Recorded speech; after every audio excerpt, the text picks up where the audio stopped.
12h30, c'est l'invité star sur Radio Star avec Gilbert Bourguignon.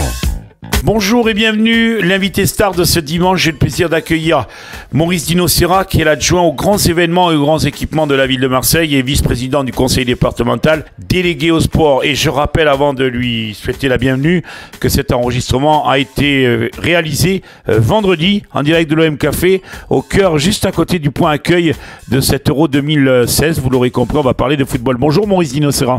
Bonjour, comment ça va? Ça va très très bien. Alors Maurice, on le rappelle à nos auditeurs, nous sommes dans une condition d'enregistrement donc du vendredi. Nous sommes à la veille, donc l'ouverture ce sera à Paris et on va accueillir donc Marseille a été choisi pour l'Euro 2016. On a beaucoup de sujets à évoquer ensemble. Alors comment vous avez préparé cet Euro 2016? D'abord, j'étais hier à Paris, puisqu'il y a eu le lancement de l'Euro 2016 avec les présidents de la fédération, l'UEFA bien entendu. Il y avait aussi Madame Hidalgo, la maire de Paris. Il y avait toutes les sommités du football. Et je représentais avec Jean Roata, monsieur le maire de Marseille. Comment s'est passé ces préparatifs? Ça s'est très bien passé. On a pris conscience de tous les aspects techniques, sécuritaires et de football bien entendu. Le stade Vélodrome, vous l'avez dit dans plusieurs interviews, le stade Vélodrome est un joyau en termes d'enceinte. Oui, il a été élu le plus beau stade d'Europe, je vous le rappelle, l'un des plus beaux stades du monde.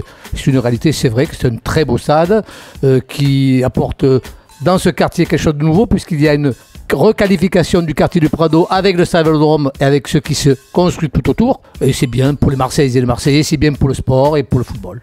Là, on a vu que la ville commençait à s'agiter. La décoration, on n'est pas très loin du cube, le point d'information. On voit les supporters qui arrivent.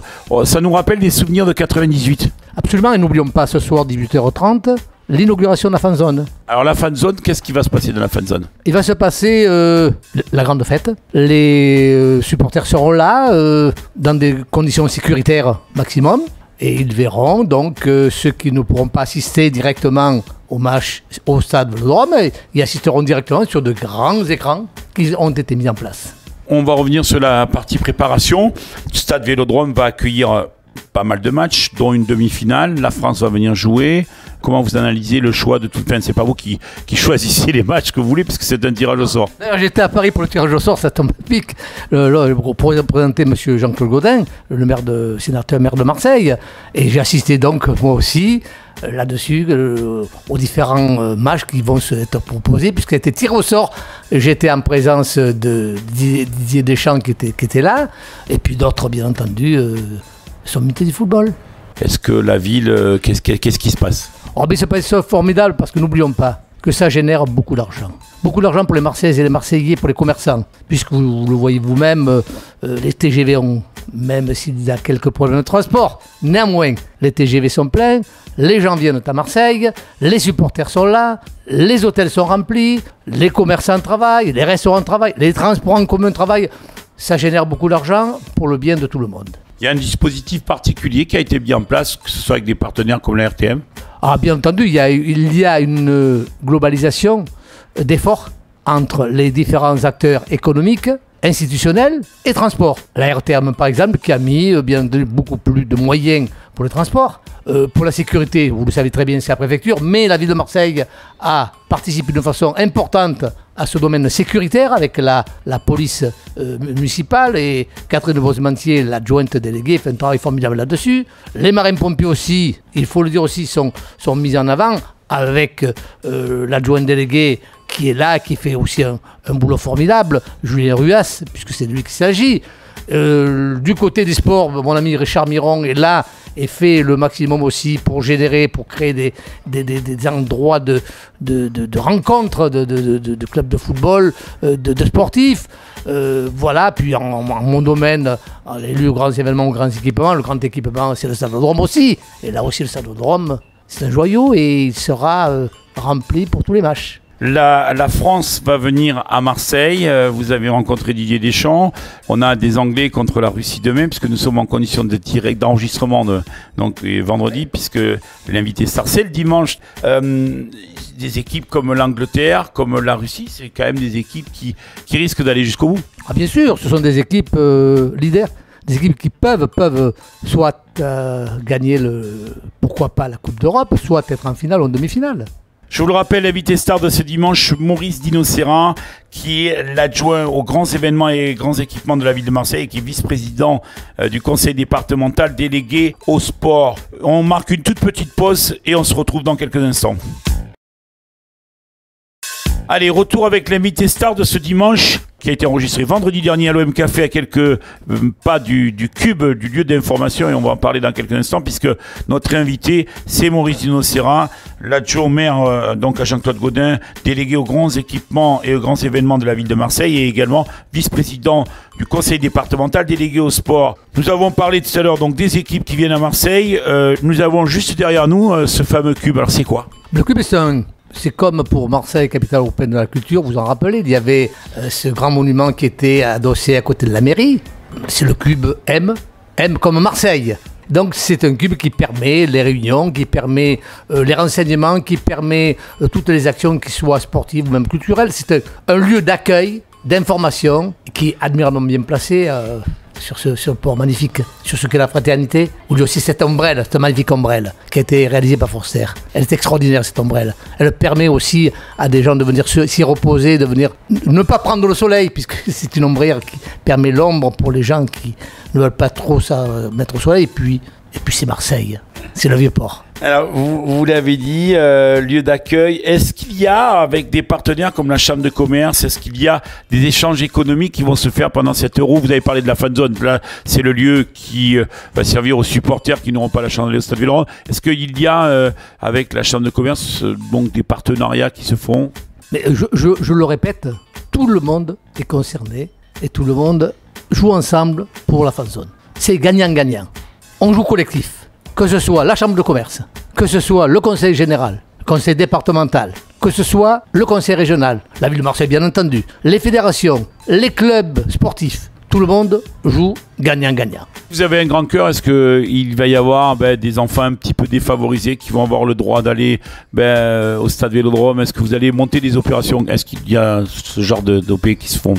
Bien sûr, vous savez que la générosité de cette municipalité, de son maire, Jean-Claude Gaudin, et vous savez qu'on y tient personnellement pour les enfants malades et pour les handicapés. D'ailleurs, au département, en ce qui me concerne, j'ai parmi l'axe de sport du département, des critères de sport, j'ai mis une préférence aussi pour le sport handicap. Vous voyez que le sport handicap, les handicapés, les enfants malades, c'est quelque chose d'important et nous y tenons beaucoup à les aider et à faire ce qu'il faut. Vous aviez rêvé d'une finale de l'Euro 2016, mais déjà beaucoup de matchs et une demi-finale à Marseille. Demi-finale à Marseille? Vous voulez que je vous dise qu'est-ce que je souhaiterais comme demi-finale à Marseille, c'est ça? Vous aviez souhaité la finale, ça n'a pas pu se faire, mais on est quand même heureux d'avoir tous ces matchs et une demi-finale. C'est pour ça que la demi-finale que je voudrais, France-Italie. Et pourquoi? La France, c'est notre pays. N'oublions pas que Marseille, c'est un berceau de l'Italie, puisqu'il y a beaucoup de ressortissants italiens à Marseille, dans cette ville. Alors ce serait, je pense, quelque chose de fantastique. Dans le temps, vous savez que la Squadra Hussard a joué à Marseille.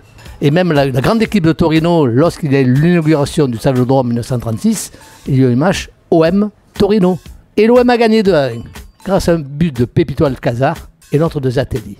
Mario Zatelli? Mario Zatelli, en 1936, vous voyez. Le pronostic, qui vous voyez champion d'Europe? La France, bien entendu. Attendez.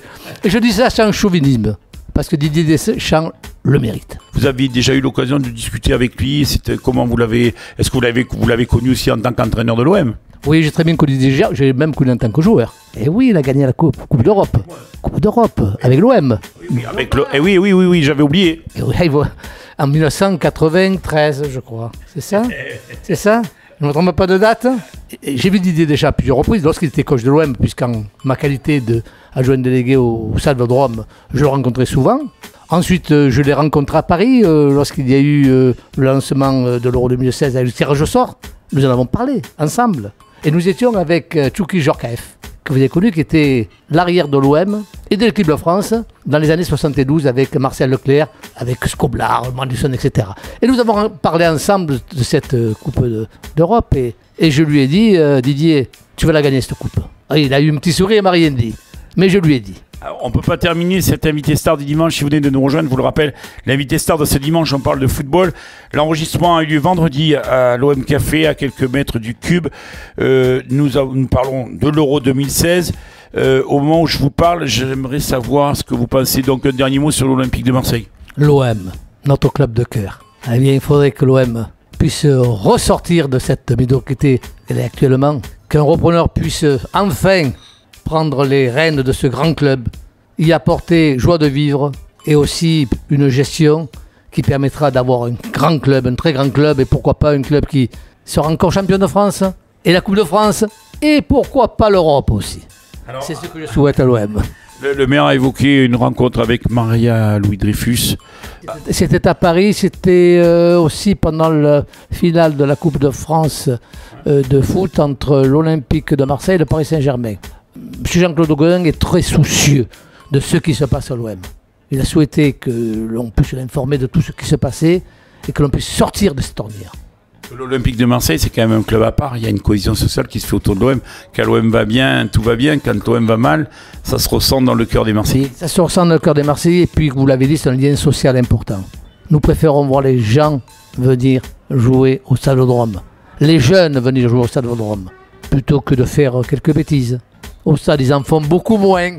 Merci Maurice Dinocera, c'est la fin de notre invité star.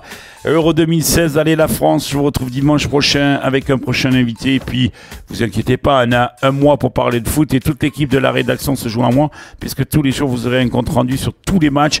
On va suivre l'Euro 2016, ce qui se passe à Marseille, mais ce qui se passe dans toute la France.